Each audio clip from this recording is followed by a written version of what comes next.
People thrive with authenticity. We want to be around that person that's real. That's why you're successful. If you haven't figured this out yet, Mike, that is 100% why you're successful. People want to be around you because you're a magnet, because you're honest, you're authentic, you're raw, but you still want the most out of life. That's a rare combination. Be available.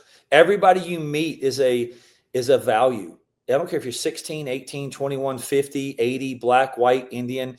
Everyone you meet is a potential relationship. You have to value every person that you come in contact with. So it's the pain that you have to go through. And a lot of people aren't willing to go through the pain. They want to complain. They don't want to go through the pain. They want to complain.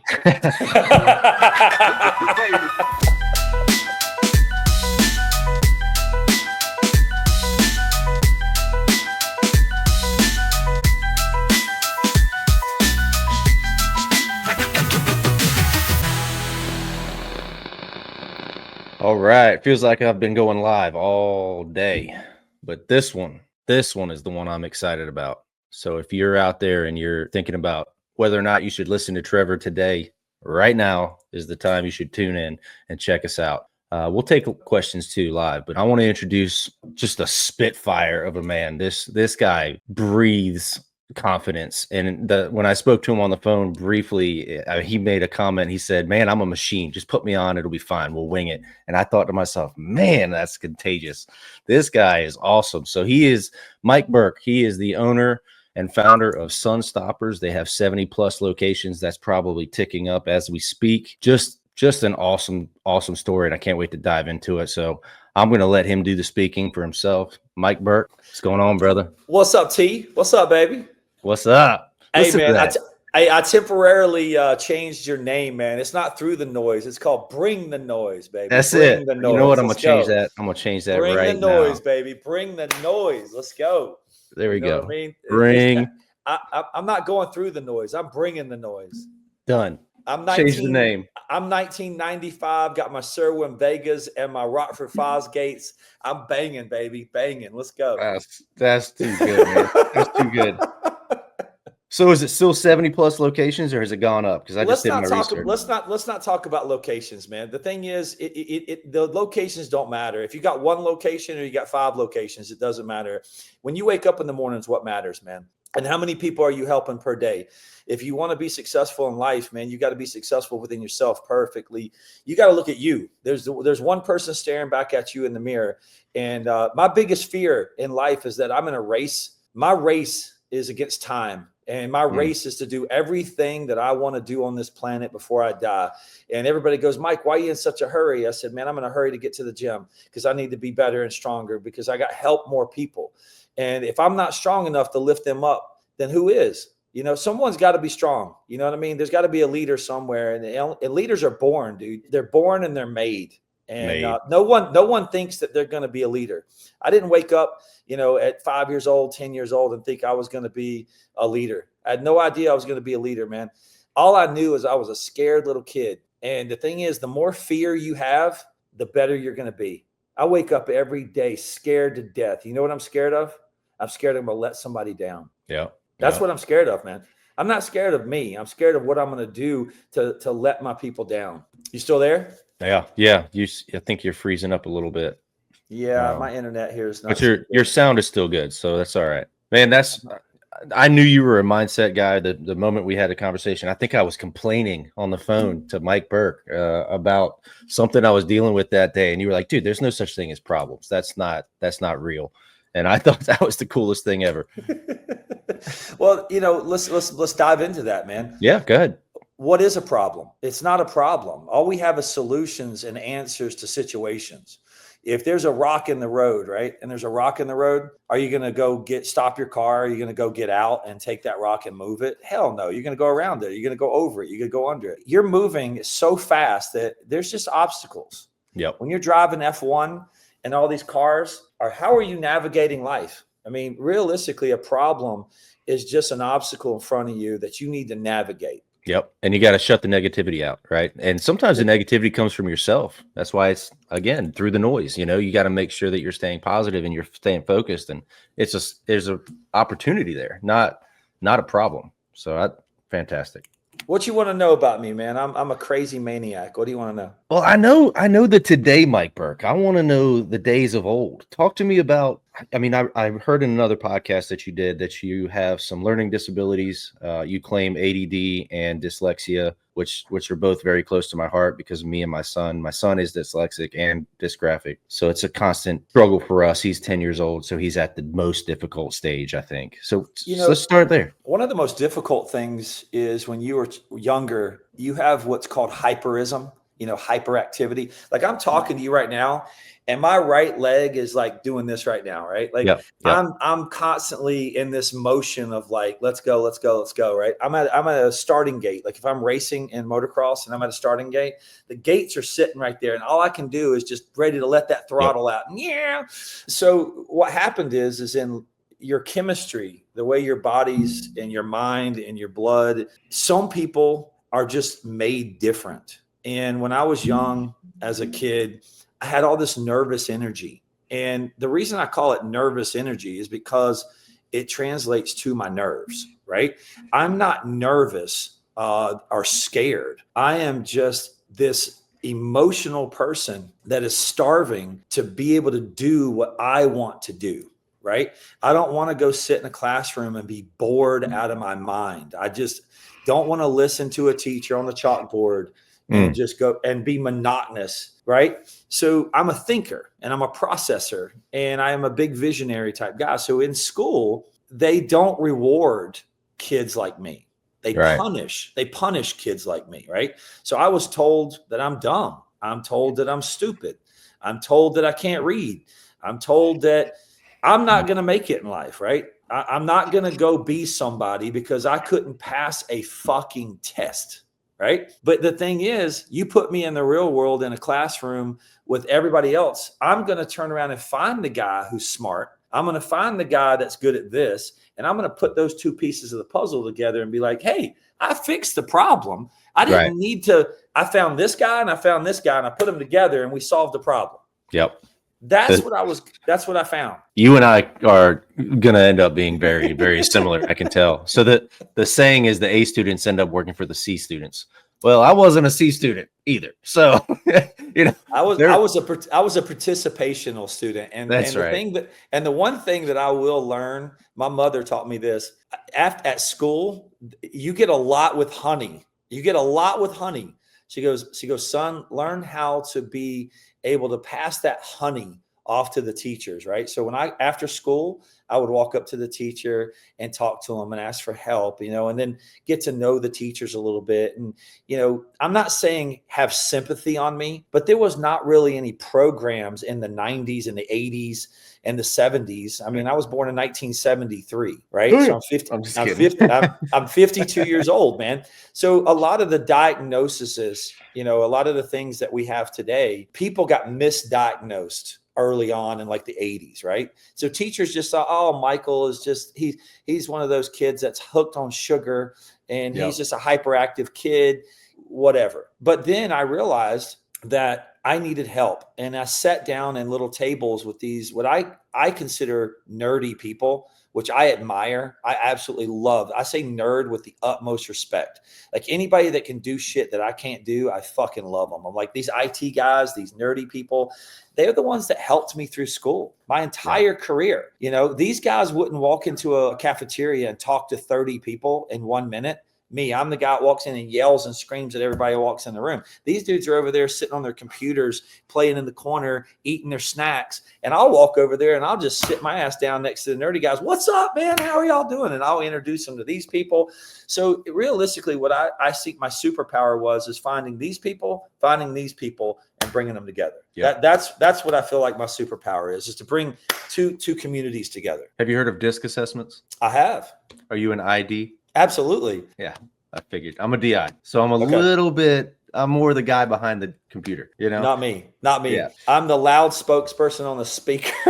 Yeah. I'm capable of that. As a DI, I'm capable of that, but I'm an introvert as well. My next podcast is going to be called Bring the Noise. That's it. I love it. Let's do it. Dude, Love that's it. fantastic. So tell us, all right, so we got a little bit about your background, labeled the crap that they label you, don't fit in, don't have a part of the process or the system. You're not part of the system. How do you get out of that?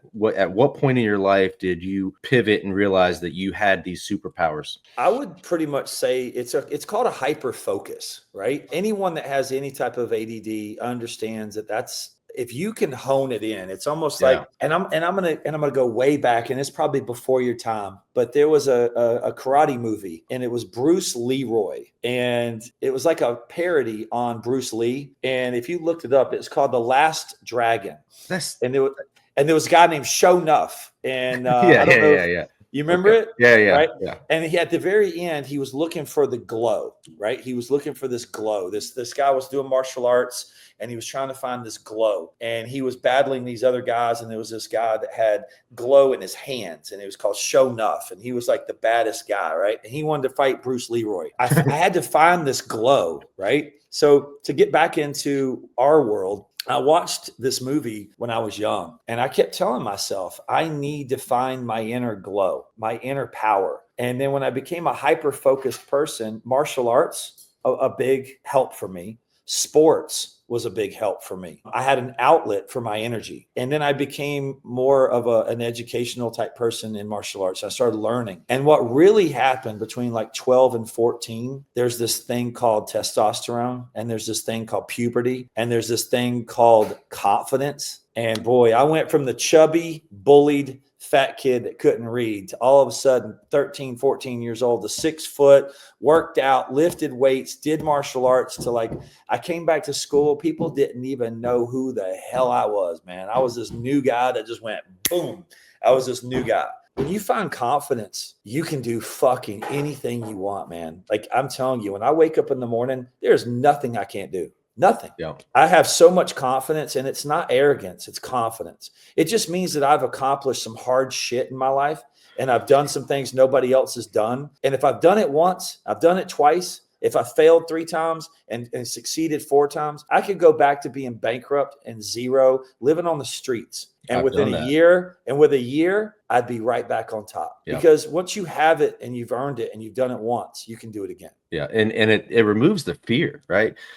I think in the beginning stages, you move so slowly because you're, what if this happens? What if that happens? Well, if it did happen 2 or 3 times at some point in your career, at some point you're like, I'm going to double down every day. Why does it matter? Let's just go for it. Well, I've had many people that have coached me, and one of my coaches said, what's the worst thing that's going to happen? The worst thing that's going to happen is you didn't try, or you didn't do it. Yeah. You didn't move forward. Not doing something is now the worst thing that's going to happen. So, when you wake up in the morning and you fear, oh my God, do I have enough money to pay my bills this month? Or, oh my God, you have all these worries and all these fears in your head, right? And you're sitting there going, what's the worst thing that's going to happen? I got a truck in the driveway. I got a house over my head. I got beer in the fridge. I got food. I got no problems. I got no problems, man. I got food. I got a little bit of money. I got a car. I got a cool ass tattoo. Hell.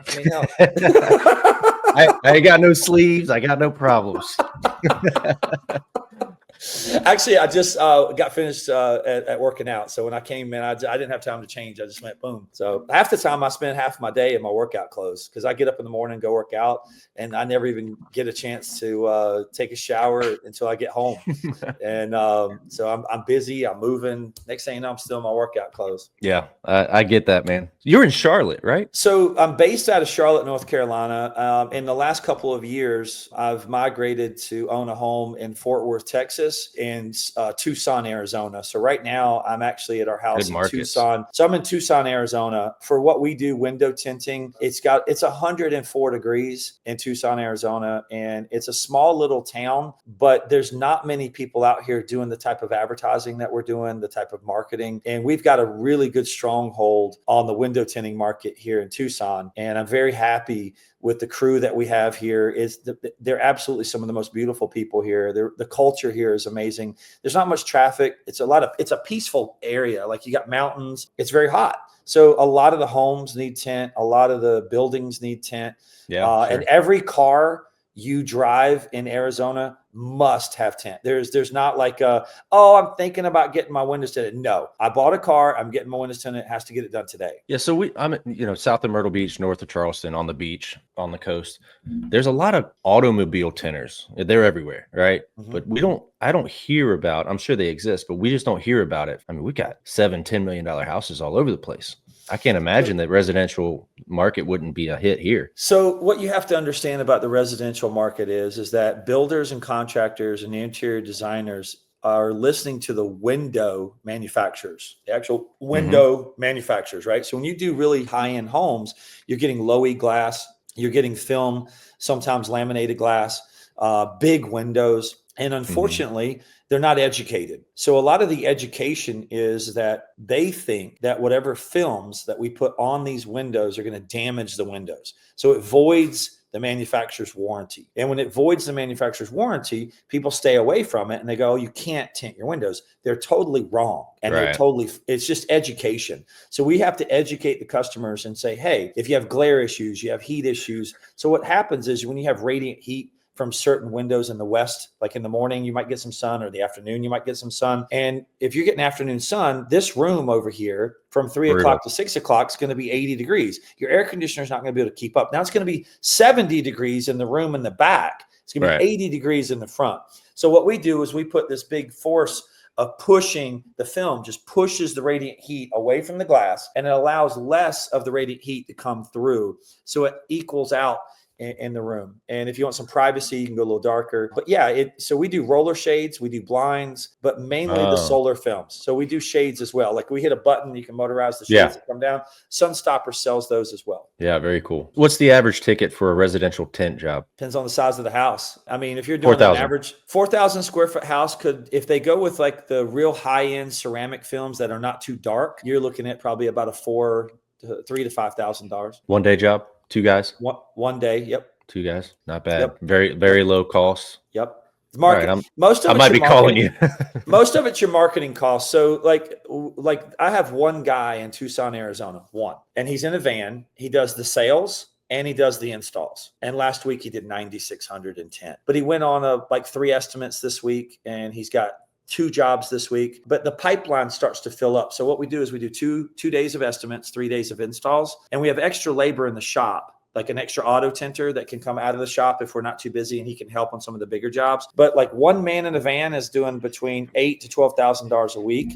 And then as soon as we hit that $10,000 a week, we bring on an assistant, we bring on a helper to help prep the windows. And then we mentor that person and we train that person to now eventually take over a van. And then the main guy turns into just the sales guy and he assists. So then you get 2 vans within 6 months, and now you double it. Now you're doing 20,000 a week in tint. So listen, for the people that are listening and watching this right now, what he just said is years of learning curve. I mean, don't bypass that's the hardest part, is figuring out, who do I hire next? How do I do this? What seat do I fill? That is by far the hardest part of starting from the bottom up, because you don't know, okay, do I need to get an admin person next? Or should I put someone else on the field? It's dude, the way you spelled that out tells me you've got tons of experience and you've got this completely dialed in. 36 years. Man. So I actually got out of college with a marketing degree and sold cars. And I recommend everyone, if you got parents listening to this and your kids graduate from college, I recommend 6 months.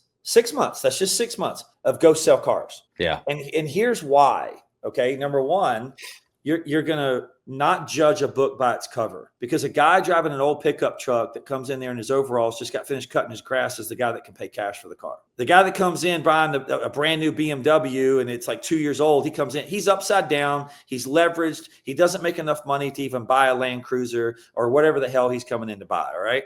So don't judge a book by its cover, number one. So that's one of the educational things when you get out of college, you don't know. You just think, oh my God, this guy's got nice dress or nice outfit. He's dressed nice. He's got a nice watch. He's got nice shoes. That dude's broke. That dude's broke, man. He's done leveraged himself up to the kilt. He can't buy a car.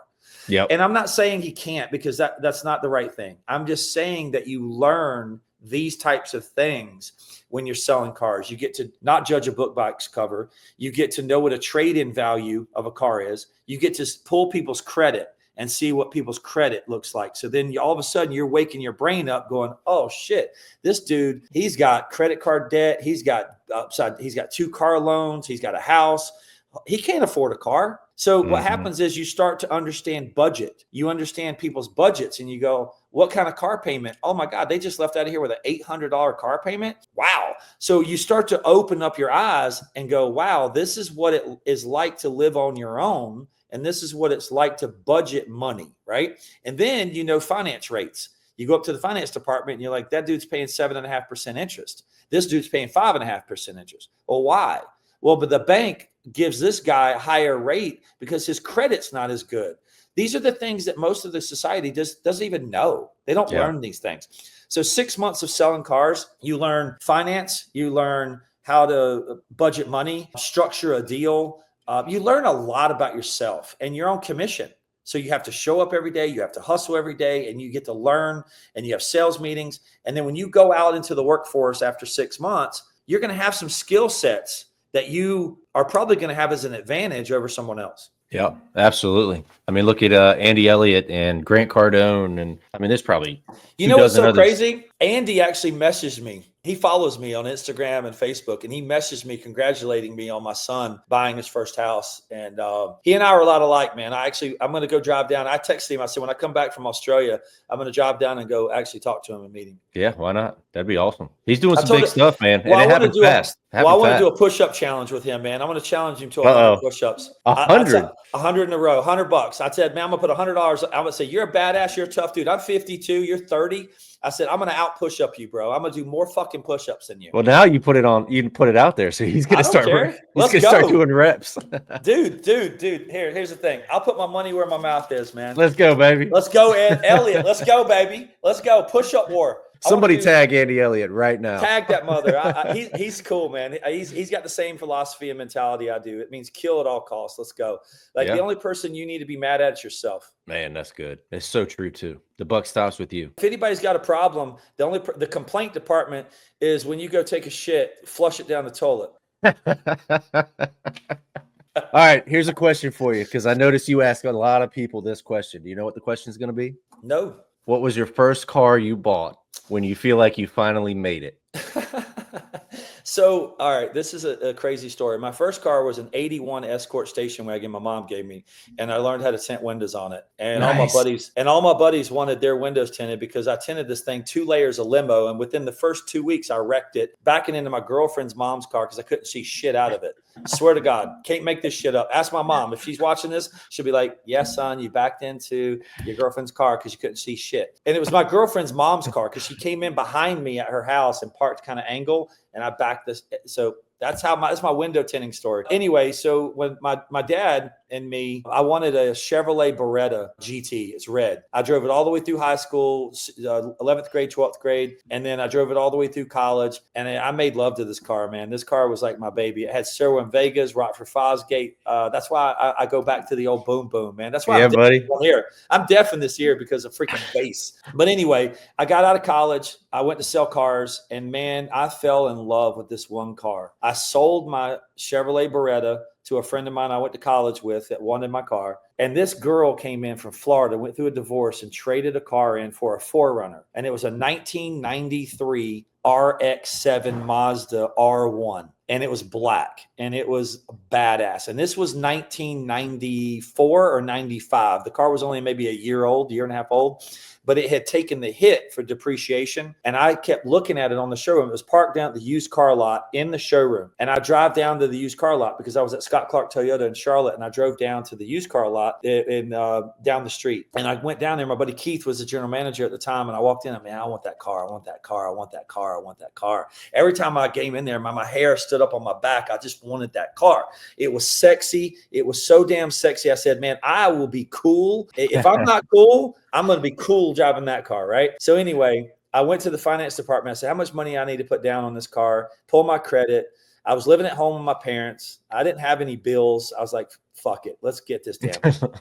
So I went down there and bought this car, man. That's the car that I bought with my own money out of college that I earned selling cars. And I went into the car lot, pulling in that I mean, I was a top salesman, man. You know, like I was the top G, bro. I literally have a newspaper article, a newspaper that I was printed in the Charlotte Observer as the top salesman in Charlotte, North Carolina, man. I was the top. How old were you? 22. 22. So let's fast forward. You go from there to the tent business. How did that happen? Was that just an organic transition? So not really. I tinted windows in high school, tinted windows in college, and then I always tinted windows. It was just like, hey, go buy a roll of film, I'll tint your damn car kind of shit. I cut hair in college, so I always just liked working with my hands, man. I tinted windows. I would actually sell a car at Scott Clark Toyota, take off my clothes, change, and go to the service, the car wash bay, and tint the damn thing. Nice. I would sell the car and tint the car. Smart. I was double dipping even when I was selling.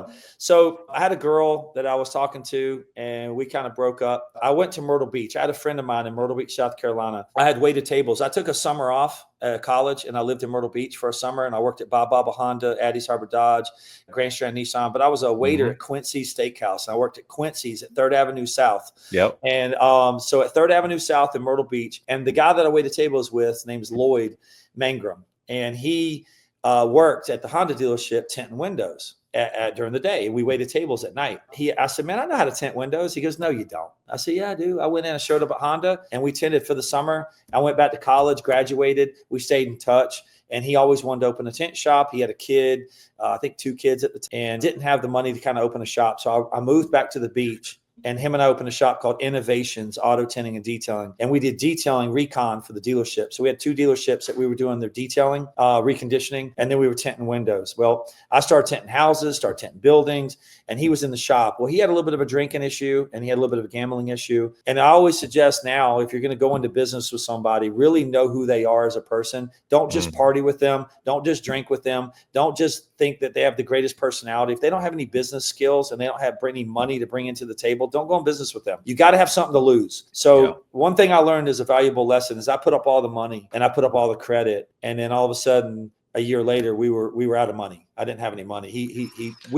I would say we spent it all, but I allowed it to happen. I didn't put any oversight in. I was basically living and didn't know what a budget was, didn't know what a P&L was. My dad turns around and says, son, what the hell are you doing? Like, he looked at me like with this disappointment. And I learned a lot of valuable lessons. So at the end of the day, I got another cost of education. I got my college education in marketing, and then I got the real world education. Don't do this in business. And I failed, man. I went back. I called my manager at the dealership, and within a week or 2, I moved back to Charlotte and was selling cars. And then 3 months later, my general manager came over to me. He gave me a hug. He said, Mike, you need to get the hell out of the car business. And I said, why? He said, because you're going to be like me. You're going to be divorced. You're going to be fat. You're going to be sitting behind this desk. And you're going to be over here missing your kids' soccer games. And you're going to be living at this dealership. You're going to make really, really good money, but you're going to be absolutely missing your life. And you have the bug, you have the gene, you have everything it takes to be the man.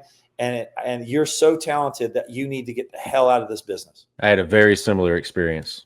I was way overqualified. This was like, I don't know, 10 years. I've been doing this I own a pressure washing business, by the way. I've been doing it for 23 years, sold it in 2016, but I lost the business a couple times prior to that. And I'm an outdoorsman. I love hunting and fishing. I went to a local outdoor shop and I said, I just want a job. And he looked at me and he said, absolutely not. Get the hell out of here, dude. You're bigger than this. You're better than that. I'm about to get emotional. And I at that moment, I'd given up. I said to myself, no, I'm not that person. I just need a job. You know, I've got a kid at home. I need a job. And he convinced me not to do it, convinced me to go back into the field and start washing houses again. And I did. And fast forward to here, we won't get into that, but what good advice he gave me. Yeah, I listened to him and I went mobile. So I started a mobile window tinting business for 3 years, and I worked and hustled and grinded, and I tinted windows for stereo shops, detailing shops, body shops. You name it, I was tinting it didn't matter where it was. I tinted a window. If somebody called me and wanted their windows tinted, I said yes. I worked 7 days a week. I said yes to anybody that had a car that wanted their windows tinted, and I built relationships. And then people started calling me because I was fast as hell at tinting the car. And then my business changed when I got my first brick and mortar store. It was called Lightning Mike's Window Tinting. That's perfect. Yeah, you know, it's funny. So we use a performance pay model. And so, you know, the guys' times are tracked molecularly. We know exactly how long each service takes, things like that. But every time I get pulled back into the field, I always look at them and I say, you thought you were good. you're not. You know, I can do a 4 or 5,000 square foot house, pressure wash the exterior in like 35, 40 minutes, and I'm in and out. And they look at me like, how in the hell did you just do that? Thousands of them, thousands of them. You're the owner, and you've got systems and processes, and you're efficient. One thing that I like to coach kids on is efficiency. When I say kids, I'm just saying younger people that are in our field. They have the talent. It's not that they're not good enough. It's not that they're not great. They're just inefficient. They're taking too many steps here. They're too many steps here. There's systems and processes they just need to hone in, and then they'll get the speed. It's like an assembly line, and it's also like a NASCAR pit crew. You got the guys that take the wheels off. You got the guys that put the gas in the car. You have to think everything you're doing. You're coming in, you have a split second to do it, then get out. And I think efficiently. Everything that I do to help people is just, how can you be more efficient? Yeah, we have so much in common. It's crazy. You know what? I call it actually my superpower. You said the word superpower. I'm able to look at something, and it's probably because of my ADHD. The fact that I have a really pitiful memory because my brain's not even here while we're talking 90% of the time. You know, so don't ask me to repeat what you just said. I have no idea. I was thinking about these other 15 things I got to do.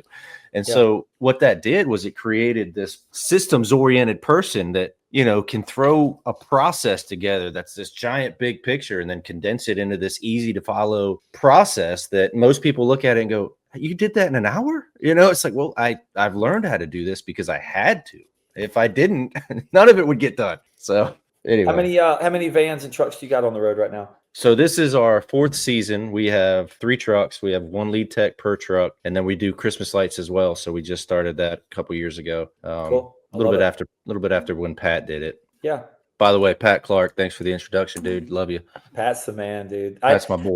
I actually did a lot of mentoring early on when Pat was just his primary little business, and he was like, Mike, how do you scale? How do you do this? How do you do this? And I just gave him some nuggets. Pat has it in him. Like, Pat is one of these inner passionate type guys like myself. He just needs turn left, go 60 miles an hour, then turn right. And if he listens to someone and does that, it's like boom. You know, all I did was give him a little bit of some directions and some roadmap of where to go, and then he had the race car already. He just needs to, you know, adjust the suspension. Yeah, for sure. So I want to take one question because I think it's relevant to what we're talking about. I don't know if my streaming line. I don't know. I keep going in and out, but it's okay. You can hear me just fine, right? Yeah, I can hear you fine. There you go. You keep cutting in and out, but I think it's my internet here. We don't have the greatest internet in Tucson, Arizona. So gotcha. Well, Caden Benston, I know him. He's a local here, and he likes to train in MMA. He's a great guy. Small business owner. He's probably 23, 24 years old. So nothing but the best. He's going up from here. He wants to know if you're a big UFC guy. So give us a little bit about that. So I've trained in mixed martial arts since I was 12, 13 years old. I've had the pleasure of rolling and being a student of Hoist Gracie. So Hoist Gracie is my coach and mentor. And I have a studio in Charlotte, North Carolina called Hoist Gracie Jiu-Jitsu. And my buddy Snake was Jimmy Buffett's bodyguard on tour. And we've known each other for about 30 years. And if you go listen to my podcast, I interviewed Snake. I saw that. And Snake is actually my highest viewing one on YouTube. He had almost 30,000 views because I think it was after Jimmy Buffett passed away. A lot of people wanted to watch it. But Snake is an amazing guy. He's a bodyguard. A really good story. But yes, I was a really big UFC fan in the early days. I'm not near as much anymore because it's just the sport has evolved and changed. It's become a little boring to me. And I don't have as much time. Like when I was younger, I did train quite a bit. I did do a lot of rolling. I did do a lot of, in the gym. When you're in your 20s, you have a lot of time to go and do that kind of thing. Now, as I'm older and I have a bigger company and I have 2 kids and responsibilities, I have very limited time on spending 3 hours in the gym, right? So if I can go roll, it's literally I'm calling a buddy of mine that does jujitsu and I'm like, hey, bro, you want to go do some one-on-one? You want to do some training? Hey, do you want me to hold some pads for you? You hold some pads for me. Goldberg is a friend of mine now, Bill Goldberg, the wrestler. And he wants me to come out and train with him a little bit on his ranch in San Antonio, just north of it. And I had him down literally 6, 7 months ago to go over there and do a podcast with him live in his ranch, but his schedule with doing Goldberg's garage. But yeah, so that's what I do now is I like to find people who love to train and just train with them one-on-one in the gym.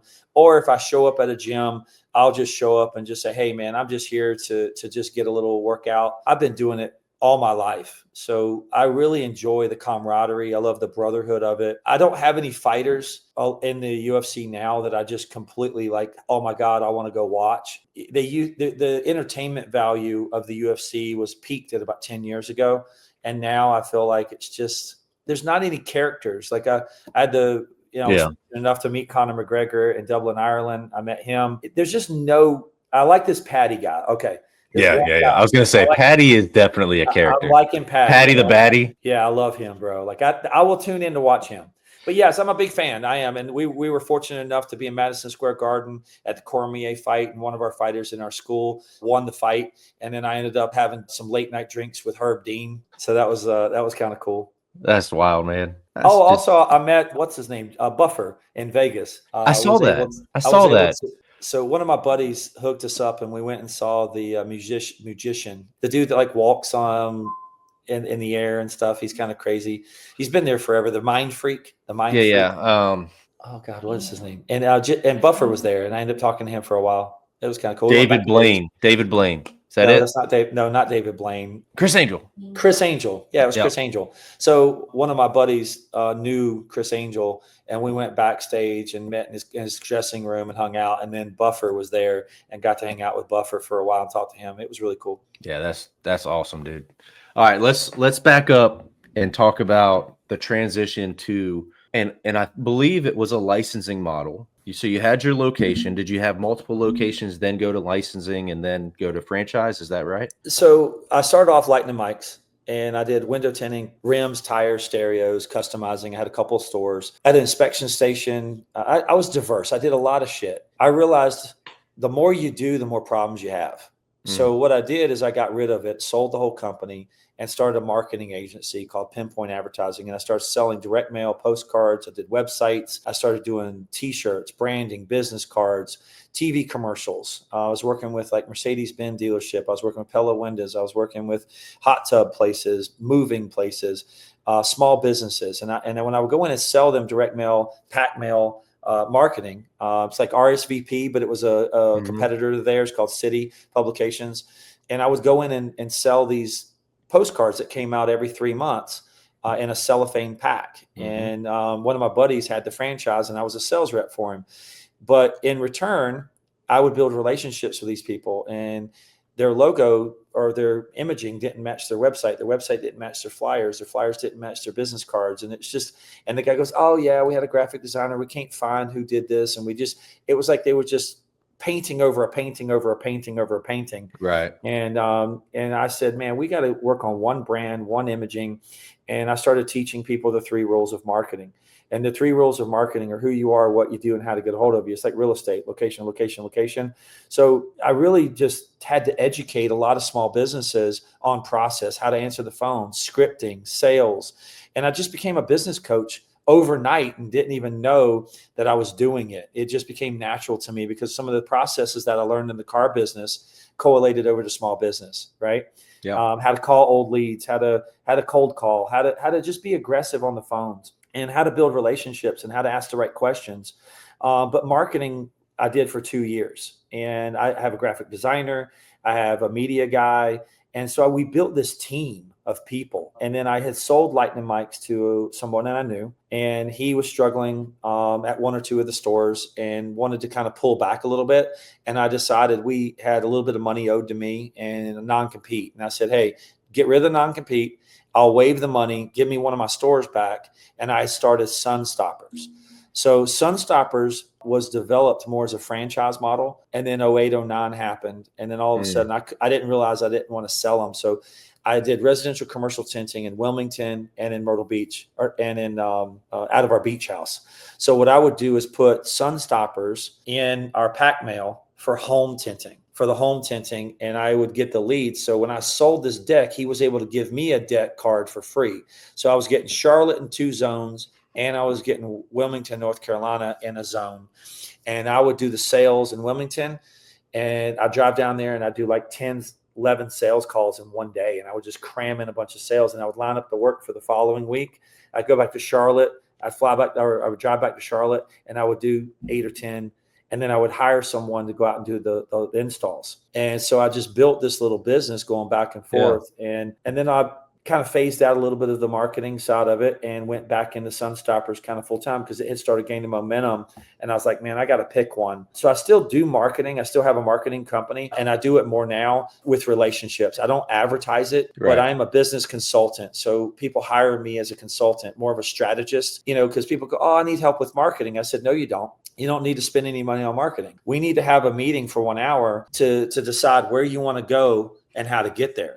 People always go, oh, I need to spend money on marketing. I said, no, you don't. You need to have a strategy first, a winning strategy and a winning formula first. And you got to figure out where you're going to go, because a lot of people have no idea where they want to go. Like, how many trucks are profitable? Like, what's your maximum optimization on people? How many salespeople? If I give you 100 leads, can you handle 100 leads? No, you can't. So what's the optimization of your performance in your business? Is it one salesperson, 2 vans? Okay, that's optimal. Let's ride that out for like 6 months, a year, and let's figure out if you're cash flowing. Let's figure out if you're making money, right? People are like, I need to grow. I need to make more money. Okay, well, if you're going to do $1 million in sales, but you're going to spend $999,000, you made $1. I know guys that do $300,000 a year in sales that make $100,000. Yeah. I know guys that do $500,000 a year in sales and make $80,000. I know people, the bigger you get, the less money you make. There's a niche. There's a little formula. You have to find your winning formula. For sure. For sure. And I would say it took me 20 years, legitimately 20 years, to finally feel like I've dialed into something and I'm ready to scale. And let me be clear. I'm not perfectly ready to scale. Every day I learn more. But for the first time in 23 years of business, I'm like, I think we're there. I think we're ready to start adding locations and making some moves here. So that's a great segue, because I'm Pat, but just Pat did it several years ago. So what's the next move? I know you did licensing, right? All right. So what you have to do is you have to become a mentor, right? You have to have value. You have to become a marketing company. You have to be something people want, right? So if you're going to go do it on your own, what's the benefit of doing it on my own? What's the benefit of joining you, right? And if you've got a graphic design team, a marketing team, and you've got all the resources behind the scenes, all I'm going to do is put racing fuel on your process. It took you 20 years to get to where you are now. If you're going to work with guys like me, I'm going to get 20 years in 5 years. So what's happening is that I'm going to speed up that process for you. I don't have a magic formula. There's not a magic wand, right? I just know that I have a system and process that if you do this and you follow this path, you follow this brand, you will get to X. And everyone has a different X, right? Not everybody wants 2 locations. Not everybody wants 3 locations. People just want to come sometimes, go to work, have 2 or 3 employees, make a good living, take a week or 2 vacation at the beach, and there's nothing wrong with that. Yeah. Okay.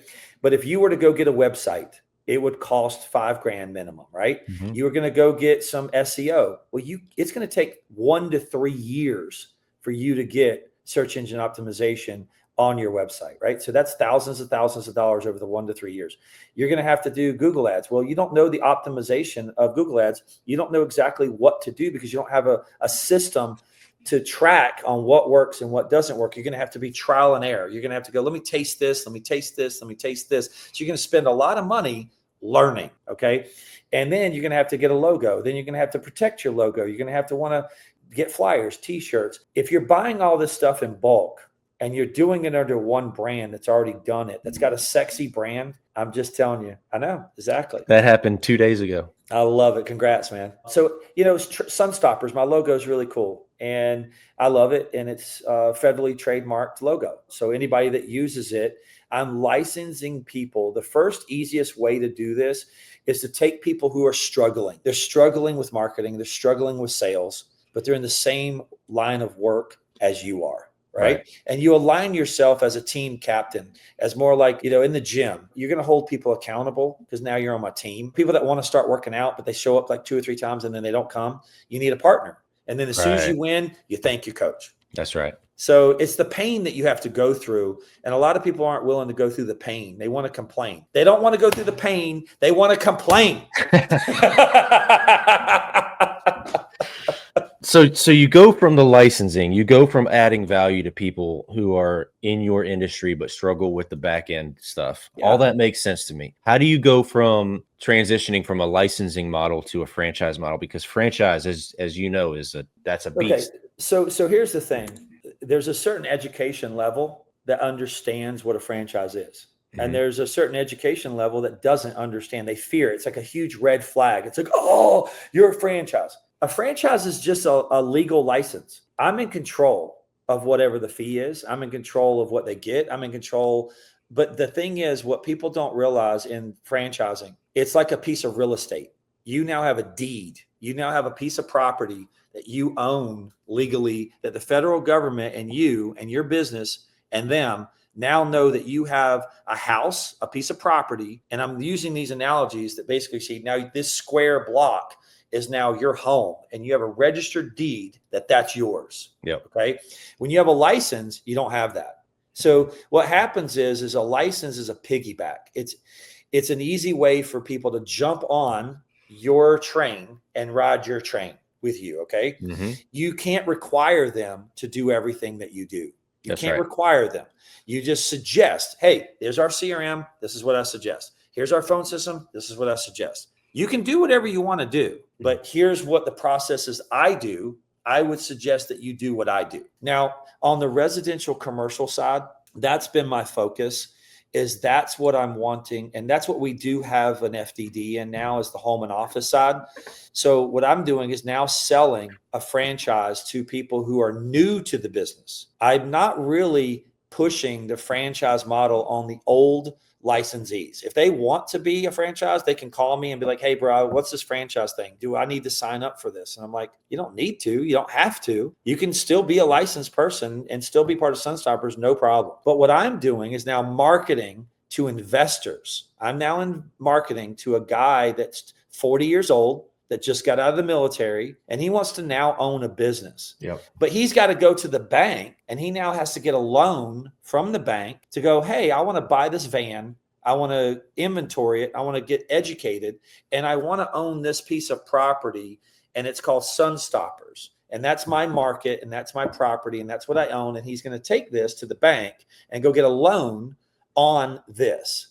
Yep. And then we're going to teach him and give him all the processes that he needs to be successful. I'm even willing to own or finance some of it. I want everyone that buys a franchise from me to be successful. I do not want them to go out of business. I'll ride with them. My team will ride with them. We're going to overcoach them, overtrain them, because you're only as good as the last one that you brought in. And you're only as going to grow by the success of the people that you have brought in that are now going to tell their friends, because you know people in other states. If I sell you a franchise and you're successful in a year, you're going to say, hey, my cousin, Millie, and her husband just left his job. He's looking for something to do. Hey, I'm going to vouch for Mike and Sunstoppers. I bought into this model and I believe in it. I want to tell my friends about it, and I want to tell my family about it. And you're going to sell me my next one. Mm-hmm. Yeah, that's fantastic. So for selfish reasons alone, let's do some role play. Okay. I have a pressure washing company called Clean Image. I'm a systems freak. This is my operations manual. It's thick and it's detailed. There's probably stuff that needs to be added here and there, and I'm adding to it almost on a daily basis. Maybe a little bit OCD about it. Feel like I'm on the verge, right? I'm right there. What's next? Where do I focus my attention? I know you mentioned kind of being that coach and that mentor, and that's kind of the reasons I'm doing these podcasts. And I'm starting to become more in the public, if you will, in my industry specifically. I want to be the part of the brand. What's next? So here's what's next. Number one, what's the culture in your company now? Accountability, trust, hard work, efficiency, and customer journey is number one. Okay, so culture. How are your employees treated? How many do you have? Do they look at you as a problem solver? Do they look at you as someone that gets in the trenches with them? Mm-hmm. Can they count on you? I love those. Are you living a lifestyle well beyond their attainability? So what happens is if you have an owner of a business that's living in a mansion and everybody that works for you is driving a 20-year-old car that barely runs and lives in a trailer, what's next is you need to evaluate your ecosystem. All right. Your ecosystem, if you're not bringing the people at the bottom of your business up, and you're not getting them to dream with you, okay, you need to ask everybody that works in your company, what's your 1 year, what's your 3 year, what's your 5 year plan? What do you want to buy? Do you want to get married? Do you want to have kids? Do you want to own a home? Is there a dream car that you want to buy? How do I help you buy it? So what happens is that people that I've seen that run businesses are looking to grow their outside of their business, but they haven't fixed all the problems within their own. So you can't go help someone grow their business until you have yours as a well-oiled machine. Yep. If you're how long has the longest guy been with you? So the longest one I had was about 3.5 years, and he broke his ankle in November. So we're, like we talked about efficiency, we're extremely efficient. My lead techs make average of $1,300 to $1,400 a week after taxes. So it's a little bit different business model. You know, for the type of revenue we're doing, you would expect us to have 4, 5, 6, maybe even 7 techs, but we have 2. If you include myself, every once in a while I'm in the field, that's 3. You have an organization of 3. You're not ready to sell a business. You're not ready to franchise. You're not ready to license. I should be clear. I have techs, 3 techs. I have myself, my wife, she's a full-time admin. I've got VAs, and I've got CFO, and so we have more employees, but I mean, in the field doing the work is just 3 guys. How many people? So you have 3 techs in the field. Mm-hmm. How many trucks? 3. You have 3 trucks. How many salespeople? None. Yeah. Who's selling? Well, we're in a pretty small market, and my brand is very solid. Our lead generation is really solid. Been here a long time. Do you do the sales at home? No. So we have a process. There's about 4 questions that we ask, and then if they meet a certain criteria, we schedule a go quote. And either myself or my wife will go do that quote in person. That's what we call it, a go quote. But we can do 90+% of our quotes online. We just have all those other ancillary services that we want to sell them on. So we try to do the in-person quotes.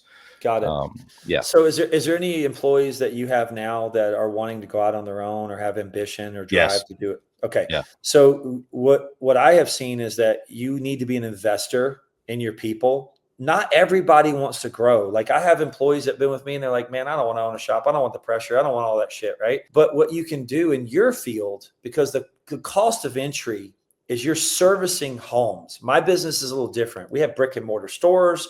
We have people that come to us. We have to answer the phone. We do the CRM. They have their car. They have to schedule it. They have to bring it to us. There's a lot of process of a fast pace, right?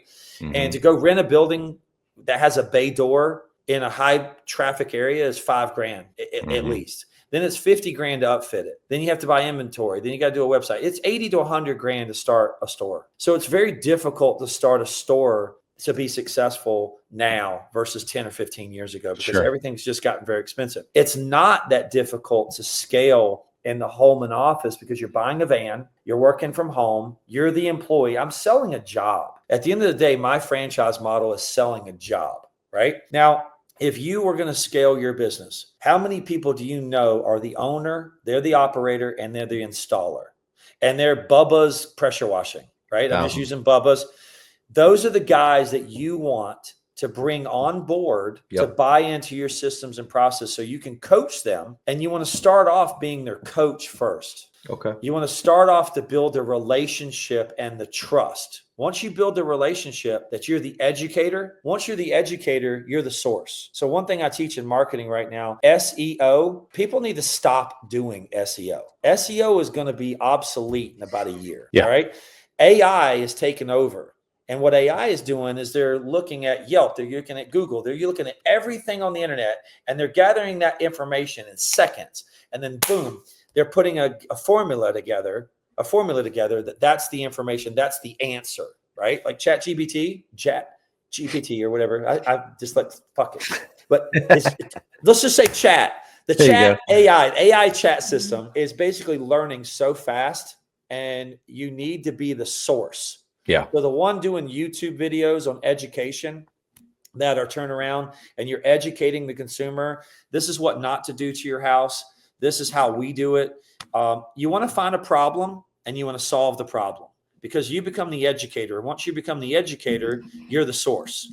Mm-hmm. And you're the source of trust. So what happens is when you build the source of trust, people are always going to ask you the technical questions. In the field, you need to be the level of trust. And then everybody that's this mom and pop little guys are going to be like, hey man, I got a big commercial building. What do I need to do? How do I do this? Or what systems and process do you put in place? Hey, I got a problem with a customer. We did their house and then their deck looks white and it looks shitty. And now they're calling me complaining. How do I handle that customer? You want to almost be dad to all these people. And you want to come in with a level head and go, hey, it's not a problem. We don't have any problem. I'm going to help you navigate. You have a little bit of, when you're in the ocean and you're coming back into the sound, there's these buoys that basically say, stay away shallow water. You're just a navigator showing them around the shallow water, right? And so when you can do that and you have an audience that now wants to follow you, you go, hey, why don't you just pay me $500 a month and jump on my brand? And why don't you just be part of our systems and processes too? I'm already coaching you. I hear you. There's so much there for me to dissect. I don't even have a question for you right now. I just need some time. I just need some time to swim in it. But does that make sense at all? It makes total sense. And it kind of vindicates my current actions a little bit. Sometimes I think you go through life and you just kind of do things and you're not sure why you're doing it, but something tells you to do it. You follow your gut. That's kind of what this is. The podcasts, I've got 2 different podcasts now. I do a lot of stuff. I do some speaking events. I'm doing all of this stuff to seemingly for no reason, but I just know that there's going to be a payout in the end. And so this could be it. This might be my new focus. So do me a favor. If you can broadcast, it's therealmikeburke.com. So if you can put that on the screen or put that on your feed. I just built this website and it's called therealmikeburke.com. So I'm doing speaking engagements and I'm speaking in Australia. I just spoke in Amsterdam at a conference. I'm speaking in Nevada at a conference, and I've spoke many times on stage to lots and lots of different people. But if anybody wants to know my story, there's a 7-minute video that will emotionally make you cry. It'll tell you all about me. It'll talk about my cancer. It'll talk about all the pain that I've been through. I'm paralyzed in my left leg. I had both my hips replaced at the same time. I have nerve damage from a bad back surgery that left me from my left knee down paralyzed. So I had to relearn how to walk again. Wow. And then I had cancer on top of my head. That half of my head was removed, and I had 68 stitches on top of my head. I've had surgery here, surgery here, surgery here. So if anybody wants to go and learn more about me, this is my personal site. And then you can go in and book a coaching call with me. You can book a session with me. Companies are booking me to speak. Man, that's freaking awesome, dude. You're living the dream. Is this something you always visioned, or did it just No, God, no. I honestly, I'm the happiest when I've got my headphones on, listening to music, tinting cars, man. What I really enjoyed more than anything was the gratification of someone calling me and saying, hey, man, my buddy told me you tint windows. He said, man, you do a really good job. I'm like, yeah, man, I do. I love tinting, man. Bring your car down to me. And I tint the car, and the dude watches me tint the car. And he's like, dude, you're really good at that, man. That's cool. How'd you do that with your knife and cut all the film? And then and then he pulls it outside. He takes a picture of his car, posted on his social media, and he's like, bro, my car looks badass, man. Thanks. There's no better feeling to know that you took something that was naked and you took and made it dark, and he loved it. He paid you, gave you money, and thanked you and told all of his friends about you. There's no better gratification than earning the money, number one, and then them telling all their friends what you did. And that to me is what I miss the most, really, in the shops. My body gave up on me, man. I would still be doing a lot more tinting. I still do some. I was up in New York, in Connecticut, and I saw the shop. This guy was struggling on the back window. I grabbed a heat gun and I started doing it for him. So I love to be the coach now. It's like when you see a guy that played in the NFL for 15 years and his legs are broken almost, and his body's broken, and he's beat the shit. He's now coaching on the sidelines because he misses the huddle, man. He misses the camaraderie. Yeah. He misses the brotherhood. He misses the sweat. So realistically, if anybody looks at me now, I'm just the coach, man. And the reason I'm the coach is because I'm 52 years old and I've been playing the game for 36 years and I'm broken. I don't want to stop playing the game. I just have to play it from the sidelines. Yeah. You know what I mean? Yeah. I'm tempted to say that I'm looking forward to the sidelines, but man, now hearing your story, right? The grass is always greener. Oh, I just want to get there. That's the target. I want to make sure I get there. I'd give it all up and start over mobile right now if I could feel my leg. Yeah, I guess so. I mean, put that in perspective. For sure. If I could wake up without zero pain I would go back in a little van and start tinting windows by myself. You're a passionate dude. I can see it. You got to live it.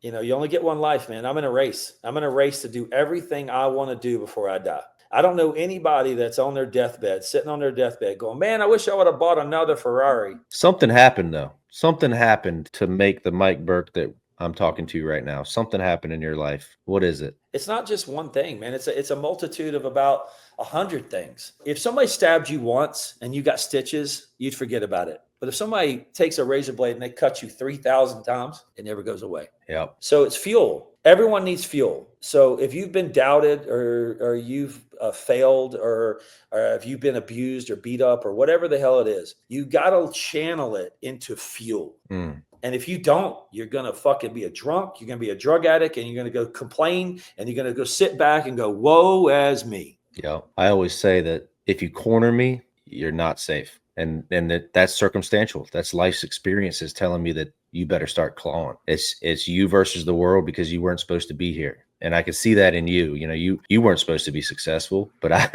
I promise you, I'm not putting Mike Burke in a corner. Well, here's the thing, man. We have to use the word successful very cautiously, right? Because success, like the guy that's got the most friends, the caring, loving family, good health, a good job, everyone's measure of success is different, right? Like what you have, what you own does not make you successful. Okay. Are you a good person? Do you go to bed at night without a guilty conscience? When you speak, are your words holding value? If you come in a room and you speak and you're a piece of shit, nobody's going to listen to you. You got to have value. Success is when you walk in a room and you talk and people listen. Oh man, that's so good. That's so good. People thrive with authenticity. We want to be around that person that's real. That's why you're successful. If you haven't figured this out yet, Mike, that is 100% why you're successful. People want to be around you because you're a magnet, because you're honest, you're authentic, you're raw, but you still want the most out of life. That's a rare combination. That's real, man. Dude, there's not enough time for this podcast. We got to do a couple more. Dude, I'm always available. If you've got anybody in your audience that wants to get a hold of me, message me, inbox me, Facebook me, message me on Instagram. Listen, I'm available. You know what makes me different than anybody else?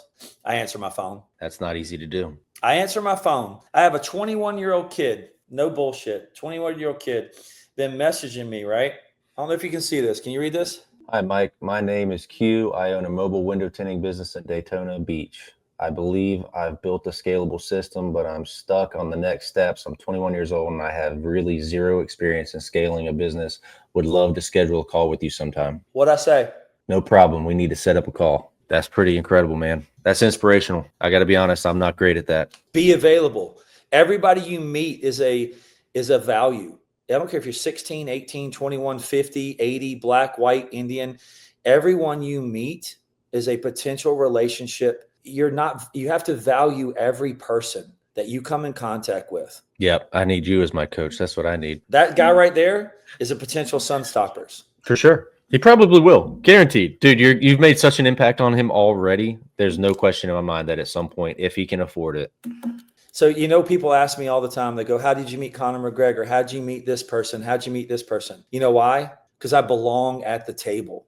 I walk in the room. I belong. Let me tell you my number one goal in life. And there's not many people that know this. I can't believe you're pulling this out of me. My wife knows this about me. My only goal is to belong at the table. I'm not making this up. I want to be part of the conversation. If you think about business and entrepreneurship, I want to be the one you think about. And that's a bold statement coming from somebody who's not supposed to be here. I wash houses for a living, you know, but no. You know, see, this is where I had to work on myself. Right. And I'm going to replay this to you because you struggle probably with the same things I struggle with. When I got out of college, sold cars and then went into tinting and then started tinting windows full time. Do you know how many friends I lost? All of them. You know why I lost them all? Because I wasn't a systems engineer. I wasn't a banker. I didn't work at the bank. I didn't wear a suit and tie. When I went and played golf, guess who I was playing golf with? Me. Was I invited to play poker? Was I invited to play golf? No, because I was different. I was an oil change mechanic. Even though I wasn't an oil change mechanic, I'm using this. I was a guy that put on stickers on a car. And it was not sexy. Okay. So what we have to learn now, fast forward 1995 to 2025. Okay. What is sexy doesn't make money. What is not sexy makes all the money. Okay. If you're a plumber, you're making the money. If you're a fucking landscaper, you're making the money. If you're working on cars right now, $200 an hour, if your car breaks, good luck finding somebody to fix that shit, man. So what I'm saying is what's dirty and what's ugly and what's not sexy, we're laughing all the way to the bank. And guess what? It's always going to go downhill because AI is changing everything in the professional industries. Accountants are going to be obsolete, and tax, like what lawyers, attorneys, doctors, everything. Anything, any business that you use your brain to process and make decisions, those guys are all in trouble. But if you work with they're not necessarily in trouble, because what's going to happen is that the best are going to navigate and use these tools to be at a price point, to where all of a sudden they're more affordable for the masses. Okay. Sure. That makes sense. It's the high price people that are going to go, oh, I'm the X amount guy. Well, we need to create a plate. Listen, I don't want to hire AI to be my accountant. I want to hire my accountant at a discount rate that can use AI to know that they're doing things more efficiently for me. Do you understand what I'm saying? Of course I do. Yeah. Fantastic. So it's the efficiencies. Instead of fighting it and absorb it and go, let me use it at its optimal level and highest resource value, and go, Mike, I just saved you $1,000 a month or $1,000 a year in your services. Oh, why? I'm now using AI. It's speeding up the process. I'm going to discount your bill. You know what that's going to do to me? It's going to give me more loyalty and more trust in the people that I'm doing business with. I love it. You see what I'm saying? Absolutely. I see it. It's not a problem. AI is not a problem. It's There's no such thing as a problem, There's no Mike. such thing as a problem. That's a lie. That's fantastic. I think I've said fantastic 100 times already. It's all good, bro. It's all good. Anyway, I'm literally available to anybody that wants to coach, anybody that wants me to talk to them. You want me to speak to an audience, let me know. I want to help more people, man. At the end of the day, I do not do this for money. And anybody that puts money first will fail. Anybody that goes and does what they want to do for money first, they will eventually fail. You have to do it for the heart of loving what you do first. But I don't like the word passion. I don't like it in business. I know where you're going. You got to be good at what you do. When you walk in the room, don't say one word about who you are. Don't say one word about what you're good at. Don't talk about yourself at all. If you can't make a statement when you walk in that room and then walk out and everybody else talk about you, what you're good at, you're not good at shit. Woo! You need to be good at something, man. When Michael Jordan walks in the room, he could say nothing. Walks in the room, walks out of the room. They go, damn, it's Michael Jordan, man. He's the best basketball player ever played the game, right? What the hell are you damn good at? And when you walk in the room, say nothing and then leave. And if other people can tell people, hey, man, that's Mike. He does these, good at this and good at that and good at this. You don't have to say shit. And people will pay you whatever you want because you're the best at that. I guess you could say that if they don't talk about you, you're not ready yet. You're not making enough noise, baby. Bring the noise. I got to change the name. If you ain't bringing the noise, baby, you ain't bringing shit. It ain't through the noise, man. We're bringing the fucking noise. Let's go, baby. So tell us about your podcast really quickly so we can get some. Oh, yeah. So listen, man, I have ADD times a crazy amount. And everybody kept telling me to get on do a podcast. Well, you know why I do the podcast? To learn something, man. I don't like to read books. I don't want to read books, man. I want to read a story. So my story is live. Come to me. I don't do stuff like this. This normal right here for me, you will never see me interview somebody on a freaking screen. Ain't going to happen, bro. You're going to drive your ass to Charlotte, North Carolina. You're going to sit in front of me and we're going to break bread together and we're going to look each other in the eye. And we're going to say, what's up? So everything I do is in person because that's the relationship that I want. I want to build a relationship with a new person. Anybody that I admire, anybody that I think is unique or different. It could be a business owner. It could be someone that knows whatever their skill set is in that industry. There is anything but randomness to my podcast. And my podcast can be whatever the hell I want it to be. It's me. And all I'm doing is sitting at a bar. And this is where the concept came up. I'm sitting at the bar. And I'm a talker, and I'll sit around and say, hey, man, can I get a glass of old fashioned or whatever? Yeah, great, old fashioned. And I'll sit around and I'll go, hey, man, I like your watch, man. Your watch is cool, man. Where are you from, bro? What do you do? And I'll say, hey, man, what do you do? Where are you from? Oh, man, I'm from Boston. I do this and that and the other thing. Oh, okay, cool. Where are you traveling to, man? I'm sitting there at this fucking hotel, too. We're both bored as shit drinking old fashions together. Cheers. How you doing, man? Right? That's awesome. You give me a date. I'm driving to Charlotte. Let's go, baby. Let's go. I'm going to, I'll be in Raleigh in a few weeks. I'm speaking at a Christmas light training Oh, event. cool. Yeah. So anyway, people think my podcast has a little bit of a variety like Joe Rogan, and I'm very honored that people that even consider me like that. But if you go listen to my first podcast and listen to the ones now, I've gotten a lot better. I know how to ask better questions. I actually have a third person now. I have a chair. I saw that. I think, so what happens is when I need a break and I've got someone else that can ask question, and then it gives me a minute to think and process, and then I go, oh, let me jump back in. So it's really good to have one other person in the room. That way you're not getting one-sided perspective because you're going to get a different angle. Yeah, people don't realize how difficult this is. It's you would think that conversations just naturally flow, but man, if you hit a stalemate, you're looking at each other like, say something, say something. Yeah. Well, that's been difficult for me. I've had a few on there that I've had to like really pull it out of them. And then I've had people tell me things on the podcast they've never told anybody in their life because we're creating an intimate moment, right? For sure. And we're dating a little bit, and I use the word dating a lot. And when I hire people in business, man, I don't hire anybody right off the gate. I don't say, hey, man, you're hired, you're on payroll. Nope. We're dating for 90 days, 60 days, and I'm going to cash up you money, and I'm going to decide and see your true colors. If you're not going to open the door for me 91 days from now, then I'm sorry. I need you to open the door for me every day, 2 years from now, 3 years from now, 4 years from now. This is what I expect. And your true colors come out within 60 to 90 days. So in life, I am dating relationships, and everything I do is a relationship and it's a date. So I'm dating a person to get to know them. And I cash up them and say, hey, man, this is a temporary thing. We're dating to see if we're going to get married. I don't hire anybody. I date everyone until I figure out if we both want to get married to each other, because I'm making a commitment to them and they're making a commitment to me. And to me, I don't take commitments lightly. So when I make a commitment, I'm making a damn commitment, man. Yeah. That's awesome. Through the good times and the bad. And there's plenty of both. I mean, when we're rocking it, we're rocking it. But when it's bad, are you going to be looking over your shoulder? Oh, shit, I'm about to get fired. If you're doing everything you're supposed to do and more in the relationship, then you don't never need to worry about getting fired. If we're slow and we're not making money, but you're coming in early, you're staying late, you're posting, you're cleaning the floors, you have a great attitude, you're not in jeopardy of getting fired. It's when you start doing stupid shit, leaving early, not caring, and expecting to get paid. That's when you get fired. This is my prediction. You ready? You're going to have your own TV show. I would hope so. Without a doubt, you qualify. You will have your own TV show. You'll be the next prophet or whatever it is. You've got the gift, man. I don't know if you were born with it or if it's something you developed over time, but this has been an amazing podcast. I knew it would be. I was exhausted when we started. It's already been a long day, and it's all good. I started this thing. I was like, all right, wake up.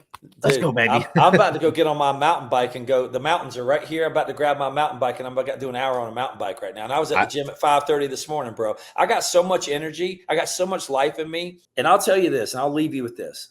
Go sit in a bed for months and can't walk. Go sit in bed hurting, in pain, and can't walk. And when you can, all you want to do is run. Life has a way of changing perspectives, doesn't it? So I'm in a race, baby. I got to run. I'm wasting time. I got to go run. So every single day I wake up, I'm in a marathon. Every day it's a marathon. It's a race. Because I could be hurting and sitting in bed, can't walk again.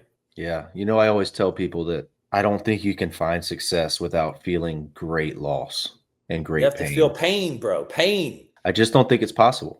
I've never seen it done. I've never interviewed anybody that just said, oh, it just kind of fell into place. Anybody that was handed anything lost it all. Yeah. Look at the lottery winners. Bro, they lose it all. You can lose it all.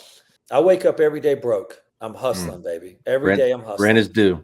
Every day. The thing is, when you make a commitment to people, man, you got an organization as big as mine. I made a commitment to these people and they believe in me. I can't fucking have a bad day, bro. There's no such thing as a bad day. You can't afford it. I'm the leader, bro. They need directions. Hey, we're slow. No, we're not. We're not doing enough. We're not putting enough fishing poles in the ocean. It's my fault. I take blame. Let me go get you some more poles, bro. It's my fault. Yeah. It ain't my staff's fault. It's my fault. I'm the leader. It's all my fault. Everything that goes bad in my company is 100% a process that I did not put in place, and it's my fault. So many people need to hear that, myself included. It's easy to say, why didn't you follow the systems? I built the systems. I'm the genius behind the brand, and just expect people to do their job, but it just doesn't work that way. If you don't coach them on a daily basis, you watch it all slip away. Hey, the fish were biting at 10 feet. And now they're not biting. Well, guess what? I need to put different bait on the hook and fish at 3 feet. If you're not adapting every single day, fishing 1 to 3 feet, 3 to 5 feet, 5 to 10 feet, you need to have his poles in every part of the place and try to figure out where you're catching all the fish, man. Yep. All right. Hey, anyway, what else you got? Let's wrap it up. Yeah. Give us something. Give us one last thing, and then we're out of here. What do you have to say to the people out there in the universe? Never start a business. Never believe in yourself. Go eat ice cream, and the gym is for suckers. That's it. I'm gonna leave you with something. I call this my big 3. Yeah. These are the 3 things I have to accomplish every single day. And it's very simple. If I accomplish these 3, my life goes on. I be still with God. I'm a believer in Jesus Christ, and I have to be still with God every day. Find gratitude. If you don't find gratitude, that's the secret to life. And get moving. Do something physical. I live by those 3 things. And if I can do that on a daily basis, my life's going to be just fine. I give good hugs. I'm on my way to Charlotte. So let me know when you're going to be in Charlotte. I'll be back the 24th. I'll be back July 24th. So that week, man, let's get together. I'll have you over there. Maybe you and Pat both come on, man. I'll have you both on.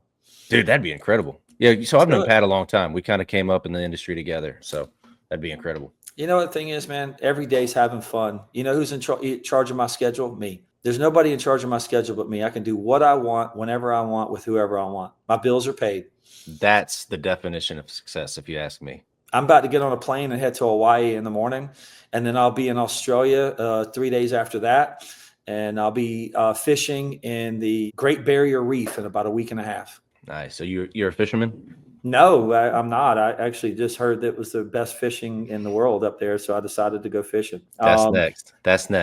We'll That's talk awesome. about that another day. Yeah, I took my kids fishing down in Destin, Florida a couple weeks ago. We have a friend of ours have a yellowfin, 36-foot yellowfin with triple 300s, and we used to race motocross together and went down there fishing, and we had the best time ever. It's great when you have a captain. It's great when you're with friends, the camaraderie, the laughter, the fun. I mean, it's just there's nothing like being with your boys, being with your friends. There's nothing more valuable, man. You can't put a price tag. That was worth $1 million to me. Yeah, I get that. Spend money on memories. You can't put a price tag on stuff my kids can talk about, like ski trips, fishing trips. When I'm gone, what legacy did I leave behind? What memories did I leave behind? And they're going to go, you know what? I remember going fishing with my dad. I remember doing this with my dad. I remember doing Isn't that funny? Yep. One of the wealthiest people I ever knew told me to buy memories for your family. All the time, bro. Go broke. Go broke buying memories for you family. You never regret spending the money on a vacation. Ever. No. You do on the car, you do on the thing, the toy, the jet ski, the boat. You know what the thing is? From 30 to 40, you buy things to impress people you don't like. Man, we're going to end right there. Thank you, brother. I really appreciate you. No problem, brother. You be good, man. It's good talking to you. Thanks for having me. Yes, sir. Yep. See ya.